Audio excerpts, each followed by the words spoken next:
Okay, guys, we're going to go look through hip extension today. This is the hip month, so we're going to look at Mark's hip extension. Hip extension can be complicated by a couple things. Overextending the lumbar spine, underactivating the pelvis, overextending the thoracic spine. So the first thing I do with my clients who come in, I go through in kind of an SMA screen, but for simplicity's sake, we're just going to look at the lumbar spine and multisegmental extension at the moment. So I'll get Mark standing up. Okay, you're going to see his bottom half.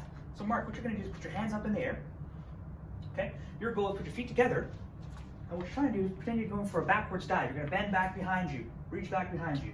And what we're looking for is a uniform spinal curve. If there's any pain there, see, Mark can do it. He might have a little hinging here, but we don't really know whether that's coming from the lower back, the pelvis, or the hip. So we're going to break down and take a look. For hypothetical sake, it's the hip. Come back out. Any pain with that? No. Okay. Now we're going to move to the mat. So I'm going to get you lying face down. Arms going to be by your side. We're going to take a look at the left hip, just for the camera's sake. So what I'm going to ask Mark to do is, hey Mark, can you keep your left leg totally straight, and can you lift your foot, your knee, and your kind of top of your quad off the floor? Okay? So he can do that. Now we're going to put my hands on him and see what he's feeling. Sometimes when people do it, you'll notice that the low back initiates first prior to leg movement. I'm not really looking for that. We're going to see whether the glutes start to activate. That's more of a motor control thing.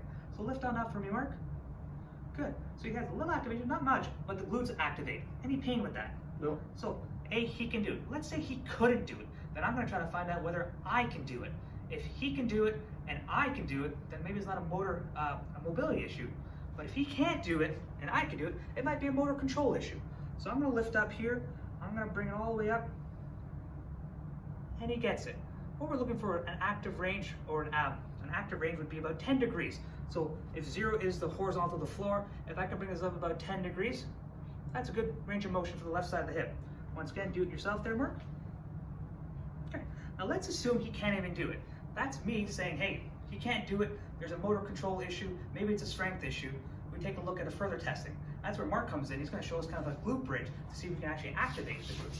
Okay, so perfect. So if you don't have any pain with this, and after you're done with Robin and you're ready to exercise and actually improve your hip extension, one of the best ways to do this is just to do a glute bridge. So in a glute bridge, what I'm going to do is I'm going to actually have his knees and feet together. I want to put his fingertips at his heels. By doing that, we make sure that he's pushing through with his glutes and not his hamstrings or his lower back. We get ourselves in the proper position before we do any exercise. So Robin, just bring your heels back farther, more. So try and touch your heels with your fingertips. So that's a good position. From here, I'm actually going to get him to extend his hips or lift his hips off the ground by squeezing his bum. So go ahead, Robin. So more. And now look, if you can see, from his shoulder to his knee, we have a very straight line here. This is the position I want to be in. Now for muscular endurance, or when we're starting to build this extension, I would hold this for around 30 to 45 seconds. As he gets a little bit better with this, we can actually make it a little more dynamic and move through flexion and then extension. So I would get him to lower, touch the ground, and then drive back up.